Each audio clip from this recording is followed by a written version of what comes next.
بسم اللہ الرحمن الرحیم۔ اسلام کے 5 بنیادی ارکان ہیں۔ ان میں سب سے پہلے توحید ہے۔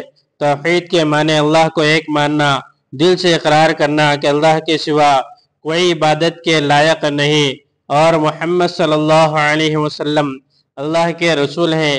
اب دل سے اقرار ہو گیا اور عمل کی توفیق ہو گئی تو سب سے پہلے نماز فرض ہوتی ہے۔ سیدنا ابوبکر صدیق رضی اللہ تعالیٰ عنہ جب ایمان لائے، حضور صلی اللہ علیہ وسلم کے دست مبارک پر اسلام قبول کیا اور پوچھا، اے اللہ کے نبی، اب میں کیا کروں؟ آپ نے ارشاد فرمایا کہ جو کام میں کروں وہی تم کرو۔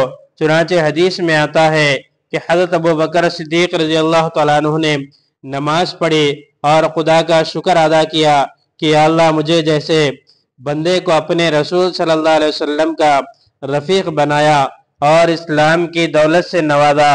معلوم ہوا کہ کلمہ توحید کے بعد سب سے اہم اور ضروری عمل نماز ہے جو بندے پر فرض ہے۔ حضور صلی اللہ علیہ وسلم کو نماز سے بے پناہ محبت تھی۔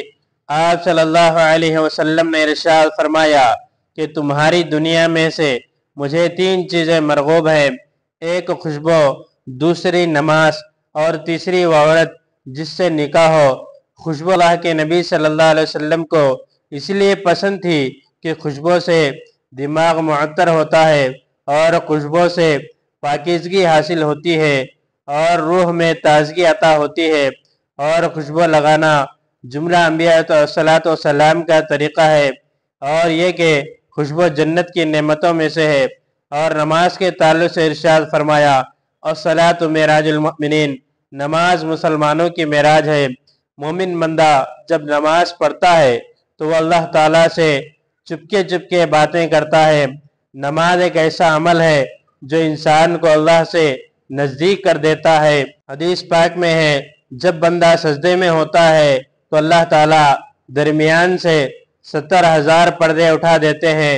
بندہ اللہ کے بالکل نزدیک ہوتا ہے اور پھر وہ بندہ سجدے میں جو مانگتا ہے اللہ تعالیٰ اس کو عنایت فرماتے ہیں۔ نماز کے تعلق سے ارشاد فرمایا، الصلاۃ معراج المؤمنین، نماز تمام مسلمانوں کے لیے معراج ہے۔ معراج کے معنی ہے ذریعہ، سیڑھی، یعنی اللہ تعالیٰ سے ملاقات کا ایک واسطہ۔ مسلمان نماز پڑھتا ہے تو اللہ تعالیٰ سے ہم کلام ہوتا ہے۔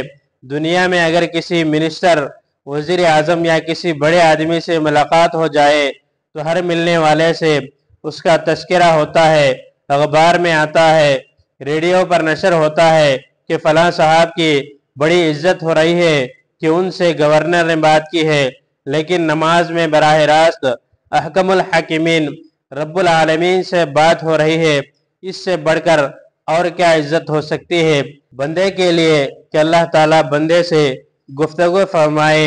یہ سب سے بڑی سعادت مندی ہے۔ حضور صلی اللہ علیہ وسلم نے ارشاد فرمایا، الصلاۃ عماد الدین، نماز دین کا ستون ہے۔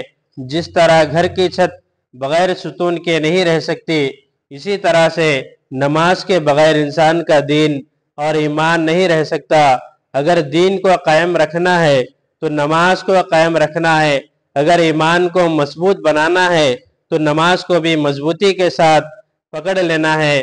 قرآن کریم میں رب العزت نے جگہ جگہ ارشاد فرمایا، کتابوں میں لکھا ہے کہ قرآن کریم میں اللہ رب العزت نے 800 مقامات پر نماز کا ذکر فرمایا۔ اقم الصلاۃ، اقم الصلاۃ، اور اپنے بندوں کو نماز کی طرف متوجہ کر کے فرمایا، وارکعوا مع الراکعین، رکوع کرو رکوع کرنے والوں کے ساتھ، واسجدوا مع الساجدین، سجدہ کرو سجدہ کرنے والوں کے ساتھ۔ اور کسی مقام پر فرمایا تم ذکر کرو ذکر کرنے والوں کے ساتھ۔ اور پھر ایک مقام پر فرمایا، فاذکرونی اذکرکم واشکروا لی ولا تکفرون، تم میرا ذکر کرو میں تمہارا ذکر کروں گا۔ حضور صلی اللہ علیہ وسلم اور صحابہ کے زمانے میں تمام مسلمان نمازی تھے، کوئی ایسا نہیں تھا جو بے نمازی ہو۔ یہاں تک کہ منافق کو بھی نماز چھوڑنے کی ہمت نہیں ہوتی تھی، اس کو یہ ڈر ہوتا تھا کہ مسلمان منافق کہیں گے۔ امت مسلمہ جہاں بہت سی چیزیں کھو چکی ہے،